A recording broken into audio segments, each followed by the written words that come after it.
Hey guys, so today we're going to be looking at people share their true spooky stories. Yeah, let's just get right into the video. While at uni, my friends and I ran out of booze. Hardly any shops were open because it was late on, so the only option was to walk the mile or so to the nearest 24-hour supermarket. Between the supermarket and the dorms we lived in was just row after row of suburban houses which all looked the same. As we were walking down one road, we passed a field with a large campfire and some people riding horses around it. There were people playing musical instruments and general sounds of a good time going on. The horses and fire and the lanterns which were dotted about gave it a very old-fashioned feel. Maybe 5 minutes after passing the field, now walking past houses again, one of my friends commented on how weird and out of place that gathering of people had been. My other friend and I had been thinking exactly the same thing. So curious, we turned around and walked back to find exactly what was going on. There was nothing there. Not just no people or horses, there was no field, just more and more houses. Even though we were absolutely certain we were on the right road, as we'd simply turned around. We walked up and down the neighboring roads too. We weren't drunk, though we'd had some drinks, and so I've got absolutely no idea what happened that night. What? Where did all the people go? Where did the horses go? Huh? I'll be thinking that, everyone's just tripping out. And it's not even the fact that they were tripping out because all their friends saw the same things that they saw. So now it's not even just you. All your friends were tripping out too then. Must have been a parallel universe thing. The scariest thing I've had happen while camping. So I live in Eastern Oregon and my mom lives in Western Oregon. I went to visit her for the summer and she's very outdoorsy. So we decided to take the 1-hour drive from her city to the coast. We end up at this free campsite at the top of this hill, huge foothills of the coastal mountains, about a 25-minute drive from the top, where the campsite is to the bottom where the main road was, and we were the only campers there. We relaxed for the rest of the day, made food, etc. A truck full of men drive up the hill and talk with my mum. I don't know what about, wasn't suspicious at the time, and they leave us. Fast forward to the middle of the night. I wake up to my mum sitting straight up in the tent. I wake easily, so I heard her gasp and it woke me. As soon as she saw I was awake, she put a hand over my mouth because I was starting to ask her what's wrong. It was dead silent and all of a sudden, you hear footsteps right beside the tent. The little flap that covers the zipper was even moving. Thankfully, my mom has quick wits and said very loudly, "Kenny, grab the gun." Kenny is my dad, although that doesn't matter and mind you, he was not there. Just us girls like I previously said. They left. No harm was done.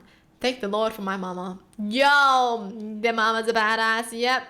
That's actually such quick thinking. How freaking scary is that? You're camping in the middle of the night and then you hear footsteps around your tent. Oh hell no. I would rather think that it's a bear. Okay. Humans are actually the scariest. At least a bear, its only intention is to eat you, right? But humans, they scary. 4 years ago, I lived in a very large farmhouse that was converted into 2 apartments. The house was known as the old boys' home. It was used to house boys with behavioral issues but was closed due to allegations of molestation.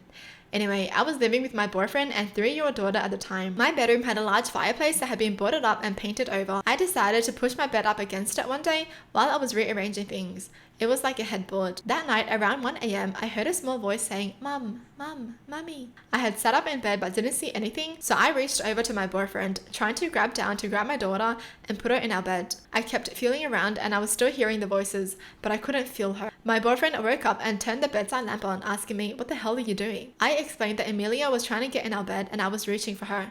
There was nobody there. My daughter was sound asleep in her room. No! Then the next night came. Around 1 a.m. again, my dog had started to whimper at our door, so my boyfriend got up to take him outside. You know that feeling in a bed when someone lies down next to you? Where the bed pushes in and there's a warmth in your back? I felt that. So I assumed my boyfriend had come back to bed. I rolled over and my boyfriend wasn't in the bed and I felt the effing bed release pressure. Whatever was laying next to me has gotten up in that second. I moved my bed the next day to the other side of the room and I never had another incident in the 2 years I remained in that house. What the frick? They still stayed there? Screw moving the bed. I will move out of the house. No way. She was really like, "Oh, it must have just been the bed on this side of the wall. Let me just move it over here real quick." Girl, the house is haunted. Does that mean like the little girl died in the fireplace? Like her soul was just stuck there and she refused to leave? That is scary, man. Holy. When my grandparents bought the house for a family of 10, my grandpa found a fake wall upstairs. He tore it down to make more room for the family. Behind the wall were children's clothes and play toys. almost like they walked off the room in a hurry. My mum told me stories of sitting in her room and something circling the walls around her, sounding like wallpaper being torn. When she moved out, my aunt moved into the same room. She would wake up with pictures she hung up laying on her chest in the morning. My cousins also have stories of hearing footsteps coming up the stairs and stopping outside the door in the middle of the night.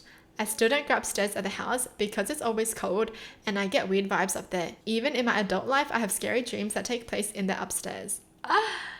Yeah, there was a reason why there was a fake wall upstairs. That was to keep everybody out. But the grandpa tore it down and now look what's happening. The spirits are out. That's actually scary. For about 10 years now, my Nana has been living in a nursing home. She still recognizes us when we visit and gets happy to see us, but she often talks gibberish, thinking she's in a distant memory in the past. It makes me sad because she and I always had a very close connection growing up.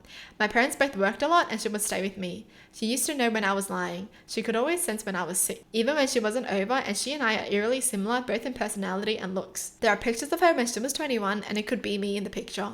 We are very close growing up and I love her dearly. I introduced her to my now husband when we started dating in college. He's from a different country than I am and I live in this country. So we had been dating for a few years when my visa was going to expire. In order for us to live in one place, we decided to get married. However, we were still young, fresh out of university, and decided to just elope. We decided to get officially married at a courthouse while announcing our engagement and then having a wedding a few years later. No one knew of our plan. We were and are still stupidly in love and thrilled to have such a crazy secret between us two. In hindsight, it was stupid and no one would have judged us, especially considering we are still happily together years later. But we still decided to hide it because we were stupid kids. So we flew to visit my parents in my home country and announce our engagement, and my dad picked us up from the airport. We were chatting in the car when he tells us that my Nana was freaking out while he visited her the other day, the day we decided to elope.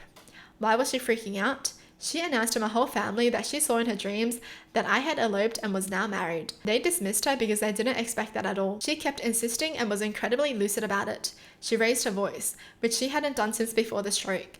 My dad had mentioned because he thought it was so sweet that she was worried about this and became so lucid. My husband and I just got silent in the car and I went cold.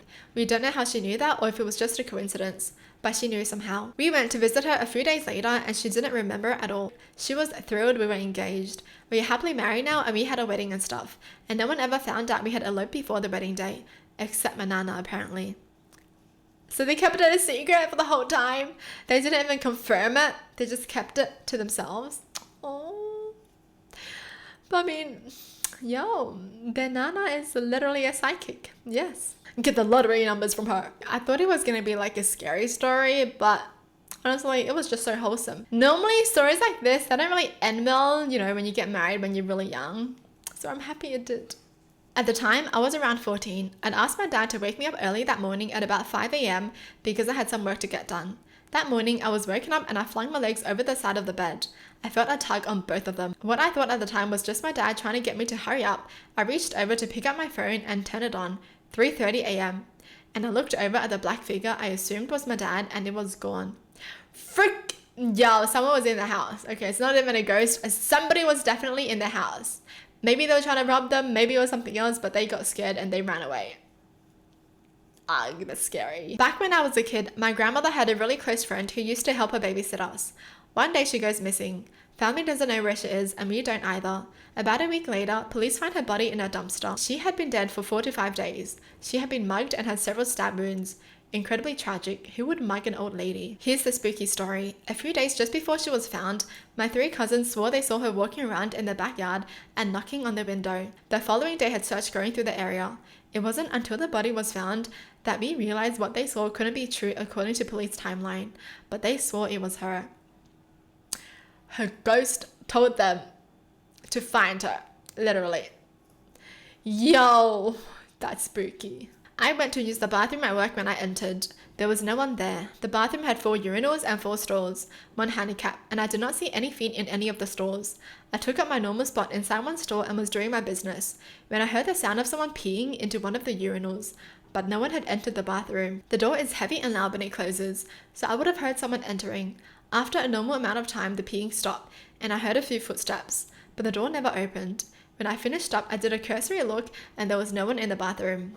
It's a ridiculous story, but I definitely heard a pee ghost. The ghost was definitely busting, okay? And then they were like, you know what, screw it, I'm just gonna pee here. Who cares? I currently live in a haunted house. I've heard voices, footsteps, lights have been turned off and on. One of the ghosts has a thing for silverware. I hear it clattering in the drawer all the time, and sometimes a knife or two will end up in the wrong slot in the drawer. But the strangest and scariest experience I had was the first night I spent in the house. I wasn't finished moving in. There were boxes everywhere. I didn't even have my mattress up there yet. I was bedding on an old futon mattress, watching a video on my phone, when I get the pins and needles feeling of my feet falling asleep.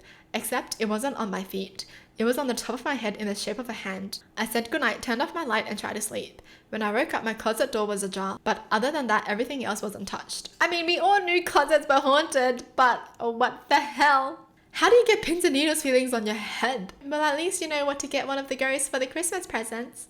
Silverware. Well, that's it for the video. Hope you guys enjoyed. Tell me in the comments down below what your thoughts are. And as always, thanks for watching. Hope you guys liked it, and I'll see you guys next time. Bye!